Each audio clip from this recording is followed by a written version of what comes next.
Well, after last week's leak, I wasn't expecting anything on Halo Wars 2 until E3. Boy, did I call that one wrong. Just yesterday, a posting for the Halo Wars 2 open beta briefly appeared on the Xbox dashboard, along with a ton of images. Some look to be from the campaign, others are clearly from multiplayer. There's a lot to analyze, so let's take a look.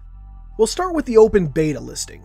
According to the listing, this limited time open beta, meaning anyone should be able to participate, will start on June 13th during E3 week and end the following Monday on June 20th. Damn, that's pretty amazing. Considering this thing starts on June 13th, I'm guessing that likely means right after the Xbox pre-show conference that day. After the massive launch issues that accompanied the MCC, Bonnie Ross personally promised that no Halo game would ever launch without a beta going forward. So the existence of a Halo Wars 2 beta isn't all that surprising. However, for it to be announced like this, well, shit, am I right? Well, that's all for beta information. Let's move on to the big stuff, some high quality images. First, we'll take another quick look at the cover, in much higher quality than before. As you can see, a lot of the stuff I discussed last time is pretty spot on. Brute-styled vehicles, the Lesser Ark, a mine-to-death planetoid, etc, etc.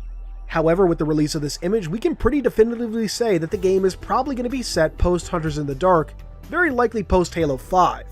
The Brute-styled vehicles, including a Brute Banshee, plus this new vehicle that looks like a mini Reaper and, whatever the hell this is, and the Ark Core, pretty much confirm the when of the setting. Also, with this high-quality image, we can clearly see that all the Brutes are sporting new armor, and the new weapon almost looks like something of a Mega Spiker. On the UNSC side, what was previously thought to be a Kodiak is most definitely a Cyclops. I know at least one person said as much in the comments for my breakdown video, so good call. And with the quality of this image, I've now counted at least 17 Spartans. I'm almost certain this is just artistic license, but given when this game is likely going to be set, even if it isn't post-Halo 5, we can probably expect Red Team to be supported by Spartan 4s. Now on to the really good stuff. First, a few images that look to be from the campaign. The first image shows UNSC forces traversing some environment, perhaps the Ark, but maybe another location. We don't know. We can see familiar UNSC soldiers, Warthogs, Cyclopses, Cobra tanks, and interestingly, a Kodiak.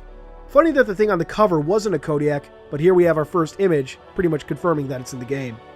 The second image shows the UNSC taking on some Covenant. We can see some recently blasted Hunters down here, what might be a vehicle over here, and most interesting, the presence of the Grizzly tank. So if anyone was wondering, it's back. What's also interesting is that the Covenant, as you can see, are red throughout all the campaign images, similar to how many of the Warzone bosses appear in Halo 5. I always found that decision to be kind of funny, so I'm wondering if now we might see why the UNSC chose red rather than more familiar colors for some of their bosses. Moving on, we have more UNSC forces just moving along, what looks to be a damaged one of those Reaper-like things we saw on the cover art, and a Pelican. It's hard to say whether we'll actually be using these like we would a Sparrowhawk or a Vulture, but they are present, and to the delight of some people I'm sure, they're in the Covenant War era style. Last thing on this image, you can see what's most likely a Spartan carrying the classic rocket launcher over here. After that, we have UNSC forces crossing a light bridge, and finally, UNSC forces taking on Brutes. And boy does it look glorious. We can see that the Brutes are supported by Grunts, so we know it just won't be Brutes in Halo Wars 2, and in the bottom right, a Grizzly with a missile launcher as if they weren't overpowered enough. So lots of interesting stuff for the campaign. Regarding the art style, while I wish the models could look a bit more detailed, similar to what we saw in some of the early builds of Halo Wars 1, they do have a solid color palette for both armies that stand out but allow for noticeable detail. Now let's take a look at images that are more than likely for the multiplayer. Our first image features, quite prominently, one of those Reaper things again. It fits this new brutish aesthetic of the Covenant vehicles, but it has something of a Promethean feel to it too, so I wonder if maybe it is something that was given to the Brutes by the Created. We'll see. Beyond that, we get our first look at multiplayer, which, based on the images available, seems to be pretty exclusively UNSC versus Covenant. In all the images I'm going to show, the UNSC are red and the Covenant are blue. Now, if this is just a restriction of the beta or if it's the main plan for the final game, we can't yet say. I'm hoping it's a beta-only restriction though. The original Halo Wars had a number of leaders to pick from to freshen things up, but 7 years on, I would hope that a sequel would have more than just 2 factions, even with multiple leaders. Anyway, back to the image. On the Covenant side, we can see Brutes, Grunts, Hunters, and surprisingly, an Honor Guard Sangheili. In the background, we can see the Brute Locust, and in the foreground, a Brute Ghost. Just to note, these aren't official names, I'm just going to call them Brute whatever for the sake of discussion. Anyway, what really seems to have caught people's eyes is what is driving that Ghost, which we can clearly see is an Elite with Halo 2 Anniversary style armor. So yes, the classic Elites are back. On the UNSC side, we have basic Marines and flamethrower units. Our next image shows Covenant forces running around a very alien environment.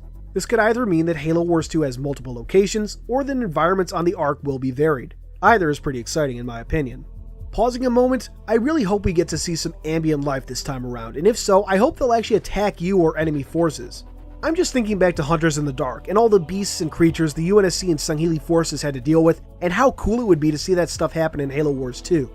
Back to the image, there's nothing really else new to discuss, but we do get a better look at the Brute Locust, the head of which heavily reminds me of the Halo 2 Anniversary multiplayer Heretic Banshee. I think we also get our best look at the Brutes in this image, with the armor they're wearing seeming to resemble something between Halo 2 and Halo Reach. Our next image features some flamethrower units burning the hell out of what I presume to be a ghost. We can also see some other ghosts nearby, and looking at them, you can see that the basic geometry seems to be based on the Type 54 ghost from Halo 5. Near those ghosts is what looks to be a Brute Wraith, which also looks to be based on the Halo 5 version, the Type 58. To the right of that, we can see a destroyed Forerunner structure of some kind, and at the bottom, UNSC forces coming to back up the flamethrowers. The environment looks very much like what we saw in the Ark in Halo 3, which makes me wonder if we'll see some familiar locations. I talked before about the structure that looked to be the Citadel in the cover art, and I wonder if maybe this area could be near the Ark's cartographer.